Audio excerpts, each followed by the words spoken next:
Day 3 of training camp is in the books for the Chicago Bears. So you know what that means. Me and Bobby, we're going to break everything down, talk about it, our takeaways, and more right after this. Chicago Bears Central, your number one place for all Chicago Bears news and content. What's going on, Bears fans? Welcome to another episode of Chicago Bears Central, your number one spot for everything Chicago Bears related. Bobby and Haize in the building. They told us that C-Dub could not be on any more podcast episodes today, that we were committing elder abuse. So we had to give the old man the day off. No, he's resting. Know. The old man's resting. We're going to hold it down for him today. Bobby, let's start off with the thing that was kind of unexpected to hear. Khalil Herbert was a standout today in practice for the Chicago Bears. Khalil. You gotta love it, man. Looks like he had a really big practice today, which he was one of the standouts on that offensive side of the ball. And with all the questions around Courtney Cronin recently bringing up if he could get cut, things like that, it looks like he had 2 very long runs in it, and Khalil Herbert may end up being that running back too, or this could be used to actually move Khalil Herbert with them playing good. It could depend on that. But how you feeling, Bobby? When I first read it, I was like, let's go. That's what I want to see. Man, we've been talking about it. We know it's been pressure up on you. It's been conversations. We just talked about the potential of you being cut. So go ahead, and you feel like if you feel like that's your spot and people talking crazy and they don't really know who Khalil Herbert is, and Khalil Herbert feels some type of way about it, show me. Prove me wrong. You know what I'm saying? I'm not saying he trash anything, but I just thought that the situation would call for Roschon Johnson. But if Khalil Herbert feel otherwise, go put it on wax. I'm all for it. That's all it boils down to. Like, you gotta make it hard for them not to play your ass, right? That's right. what it's up to him. Now, with that said, he stood out running. That does not mean that his pass blocking's got any better. It doesn't mean his pass catching's got any better. He stood at what he does good. But at the end of the day, you got to try to make it hard for them not to put you in the game. And it sounds like he did a little bit of that and maybe turn some heads. Now, I still don't know what the future holds. I mean, I still don't think anything that he does is going to get him a second contract. I still think that could mean that he's eventually moved, but I don't think that's going to happen anytime soon. It's not like going to move him tomorrow. So we'll see what happens with that. That's a fact. And I think that it's going to come a time where practice where things are getting a little tough and the defense got him and Caleb got to check down and trust one of these running backs. If Khalil Herbert's in that situation, we're going to hear about it if he's going to be able to take advantage of that. So I can't wait to see. You are absolutely right. It is still early in this. We don't know what the future holds. And those moments is coming. We're going to hear more about this situation. Yeah, for sure. Now, we did get some news on one of the positions that we have been talking about and wondering what's going to happen was with that edge position opposite of Montez Sweat, who got to talk about Montez Sweat putting some pressure on Caleb Williams in this practice. But it seems like DeMarcus Walker was lined up in the 2-minute drill on the inside, and then Jacob Martin was the edge on that case, which may point to Jake Martin being ahead of Austin Booker as of right now on the depth chart. How you feeling about that? How I'm feeling about it, I'm just gonna go with it. And to be honest, I overlooked this player here. I forgot that we even signed this guy. Yeah. So I got to keep it a buck and let people know, hey, I got to do my due diligence on this player before I can say, hey, this guy is absolutely in there. But hey, if he has the NFL experience, he's played in the NFL before, not too much of a starter. But they did go out and give him some love up in Indianapolis, and they had in the article that this man had one of the highest pressure rates on the team. So that could be something that you look at and say, maybe it can turn into something for the Bears, or maybe not. We shall find out. But hey, Austin Booker, you still got some time ahead of you as well. So may the best man win. Jake Martin is a career journey, man. He's played in Seattle, Houston, the Jets, Denver, Indianapolis Colts. It just seems like we know they want to take a look at everything. And one thing that I won't say look too much into the defensive line right now, because as I've talked about with Eric Washington, he likes to rotate that defensive line all over. So the fact that he does have a player like DeMarcus Walker who can play on the inside and out, that's something that Eric Washington is going to love, because it gives him that many more looks that he can throw at opposing offenses on that defensive line. So don't read into it too much. At the end of the day, you want everybody to be ready. And Jake Martin may very well turn into a depth piece. I don't think he's really going to start over like a DeMarcus Walker, because that if DeMarcus Walker moves to start on the inside, that means that something's going on with Javon Dexter, and we don't want that to happen, right? Pickens. Or Zach Pickens, yeah. So We'll see what happens. We'll see what happens with that. But so that's it on that defensive line as well. But let's stay on the defensive line. Seems like Montez Sweat was causing hell today, bro. Let's go. Let's go. Yeah, so it looks like he had an extremely well. The defense had a dominant period overall, but the offense gave it back to him. We'll actually talk about the offense was talking some shit today. Let's You can go. tell they tired of getting. We'll talk about Let's that in a go. second. But it seems like Montez Sweat had back-to-back plays where he got instant pressure on Caleb Williams. How you feeling about that? I feel great about it. Put the pressure on him. And I believe it. We're going to keep saying it, and y'all going to hear it a lot. Iron is sharpening iron right now. And we about to get into the other conversation where a lot of talk has been going on. But this example right here is just him being the Pro Bowl player that he is. You right now is the preparation. And Caleb Williams, we not about to take it light on you or Darnell Wright. That's in front of me trying to block me. Yeah. We going to try to make sure we better so we can compete and finally start to take steps forward, because Jalen Johnson is preaching a different tone around in these press conferences right now. That's a fact. That's a fact. And it seems like the offense is tired. And listen, first of all, let's give some love to our boy, Pat the Designer, who was quoted in an article. Give some love to Pat the Designer, our brother. Y'all don't know I host Locked On Bulls with Pat. The brand, man, the brand. The brand, yeah, bro. You got to give some love to Pat the Designer, man. But he said this. Pat the Designer quoted as saying, "It's like a little brother.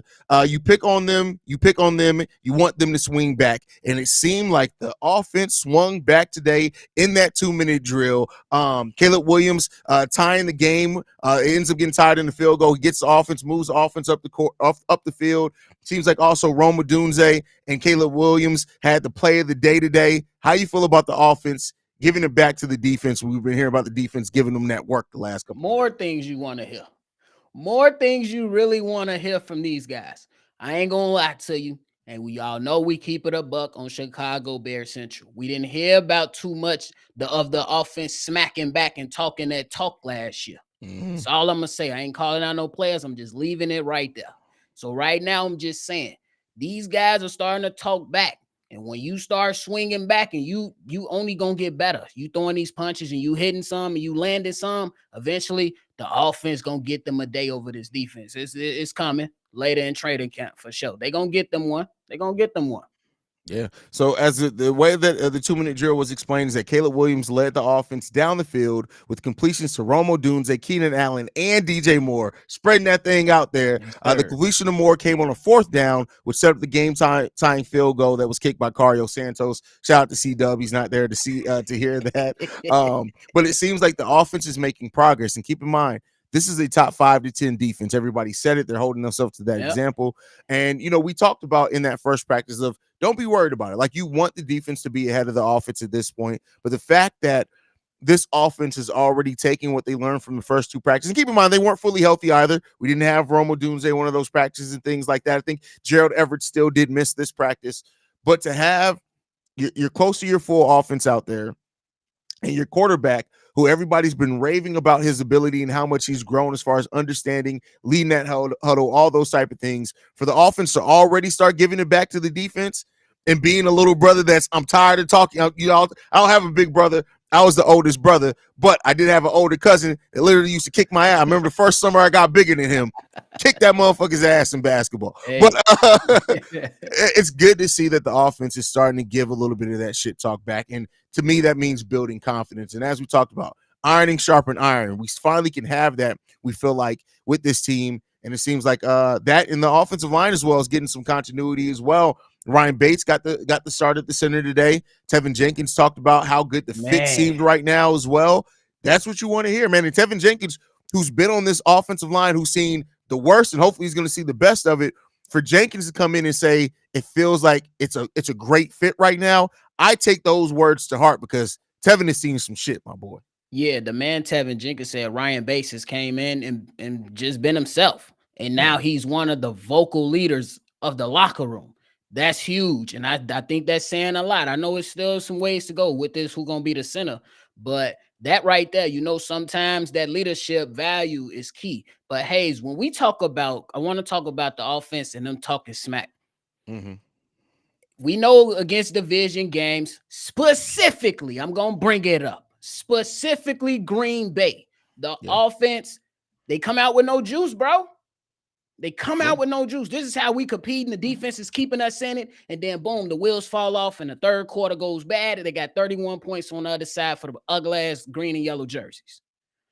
This right here, I'm going back to adding on to that confidence. I want these guys to really continue to build on this, because when you start believing in yourself, you're going to be able to approach these divisional games in a way to where when you hit, it's going to be that one. And they're going to think they got that plan.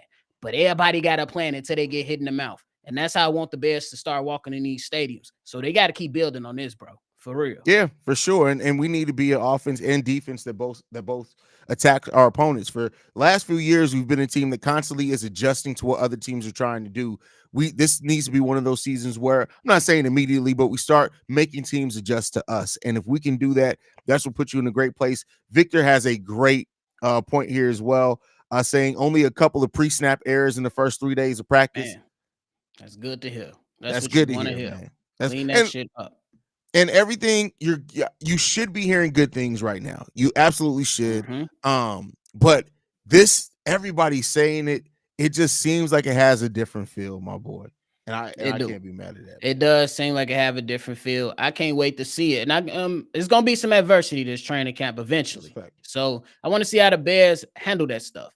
We even if the defense, even if it's in something internal, you know what I'm saying? And I'm not saying it has to be something like extremely negative, but maybe something that's on the field to where, hey, the offense is now they stringing together 2-3 possessions in a row. How does the defense adjust then? Or if it's another day or two that a defense is running, how is the offense adjusting then to make sure now they can get theirs for a day? That's what I want. I can't wait to see how they overcome those things. Yeah, I mean, and that's the key thing in all this is like you said about other teams, same about us. You can have a plan all day long until you get punched in the mouth. And so going through that adversity is the important part. And looks like I was wrong. Jared Everett actually returned to practice today, so I was wrong on that one. I remember seeing something about him. So that's the thing right now, man. It's exciting right now. And this team is adapting, and that's what you want them to learn. That is what training camp is for, so that you can be better the next day than you were the day before, and constantly build on that until you get the pads on. You're facing off against other teams. That's what you want to see as well. And yeah, everything that I'm hearing so far is really good. Romo Dunze, Kevin Byard are apparently going at it a lot in practice as well, which you like to hear. So everything right now is I don't want to say it's sunshine and rainbows, but you're going through what you want to go through, because now I tell you what, that defense is going to come out tomorrow and they're going to try to get back to winning the day. And and then it's going to be that constant adjustment of you won, I won. Let's see what we can get back from you. That's what we will need to see, man. Facts. And Haize, we did get an update regarding Tevin Jenkins' contract too from Courtney Cronin. Pretty much they reached out and they heard back, and they said the Bears will not be talking about a contract until after the bye week. That's fair. I think that's fair too. I think that's perfectly fair that the Bears won't be talking contract extension with Tevin Jenkins to the bye week, because that gives you time to say, hey, start to get our affairs in order. Let's see because the bye week's week 7, so that's a little bit before the halfway mark of the season. You're getting to see how healthy he can stay between now and then. You're seeing how the team adapts, how the team's going. It gives a lot, because they also have to look at what other extensions could be coming down the pipeline as well. So fact. I'm not mad at that. I don't think that's disrespectful to Tevin Jenkins at all. And we already knew that Tevin Jenkins had to prove it. So let's hope that he can do that, man. Yeah, and I think he got to just respect it. They're giving you a clear timeline. They're giving you from now all the way to, after the bye week. And that's just, pretty much your audition time. Here's your time to audition and see if are you going to be here for the foreseeable future? And if you are here for the future, how much money are we willing to give you? So we'll see, man.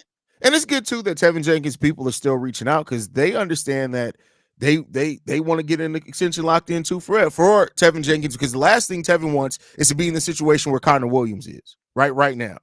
Yeah. And Connor Williams has been in the Pro Bowl, so that's a little bit different than Tevin, who hasn't been there. So like, if Tevin Jenkins does get hurt, God forbid, at the end of the season, I'm sure that they want to try to get something locked in before then as well. Not only that, Tevin Jenkins he said that nothing, even when this new front office came in and the trade rumors are there 2 off seasons ago, he reiterated that he wanted to be in Chicago. He wants to be here. So let's hope that they can get it done. And it makes sense for both sides. I agree with you. And Ryan Post, I know you're a smart man, but hey, if this guy come out of having incredible 6 games, price is going up, buddy. So be ready. It can very well go the other way too, Tevin Yeah. Jenkins. So hey, good luck to him, man. Good luck to him. That is the downside about waiting to that bye week. That's 6 games that he has to completely shine. And if that's the case, man, listen, that price, yesterday's price is not today's price. My God. No, you already know it's gonna be up there. And Yeah. hey, I believe he got the talent to prove it. He just got to stay on the field, and he gonna have some opportunities to make sure that he show his skills for sure. That's a fact. That's a fact.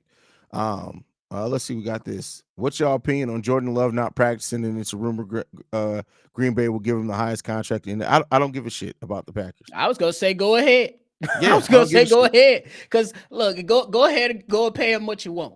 I'm just going off. Do what you got to do. I'm not look. He got to. I want to see more before I believe he's an elite quarterback, and we about to be going tug and pull for the next 10 years. What I seen out of the film that I watched, a good 4 games to end the season. Before that, it was up and down. Yeah. That's how I'm going to take it. But if they want to pay him, go ahead. Go ahead. And that's one of the downsides too. Like I get the positive merits of letting the quarterback sit for a couple of years, but in like the case of a Jordan Love, you let him sit. Now you got 1 season, and now you got to pay him. Yeah, of data. Pretty much. And people have talked about the Bears starting Caleb right away because the Bears are saying, "Hey, we need that full 4 years, my boy, so we can know exactly what we're gonna pay you, man." For real. So, and hey, to Jordan Love's point, he got a compelling case because before he, went up and elevated his game to put that last, he was up and down, but he hit some nice passes. I gotta give him that. He hit some nice passes. Last 4 games, solid. Won a playoff game, Packers. But you can hit your ride to it. I'm just saying. Do you? I mean, your first full-time year as a starter, you throw for over 4,000 yards, and you have almost twice as much touchdowns and interceptions. You're going to be riding some confidence, and I'm sure it's let's get it locked in now. He's going into year 4. Like I said, they set him this first 2 years basically, so now you're going into year 4. They want that security, and even taking away him sitting or not, most players at year 4 are going to want their security to lock it in. And he's at the position at quarterback that it's like, hey, listen, right or wrong, I got the keys. What are you going to do? You can't replace me at this point. I can't even be mad. Go get your money, man. Yeah. That's like walking back into work after you beat the investigation case when they were trying to put you on a pup. And you beat it, and you're like, hey man, listen, they tried to put me on a 30-day. I'm back. They couldn't get me up out of here. Hey, we out of here.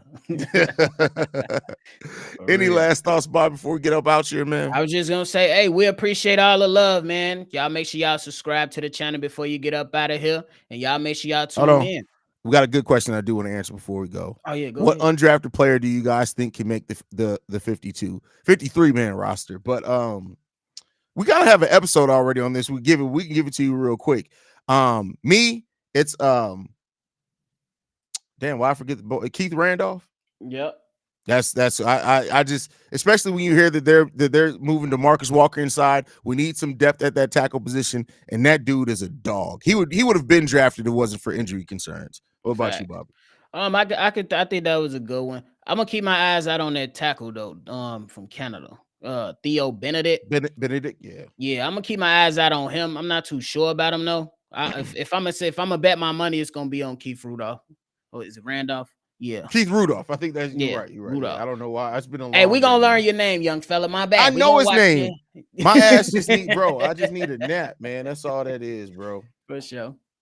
But all right, y'all. Y'all make sure y'all follow us, man. Make sure you guys follow us at Chi Bears Central. You can send us any feedback, questions, comments, concerns. ChicagoBearsCentral@gmail.com. Lastly, if you want to leave a text message and or voicemail for the mailbag, number to do so, 773-242-9336. We're the #1 spot for everything Chicago Bears related.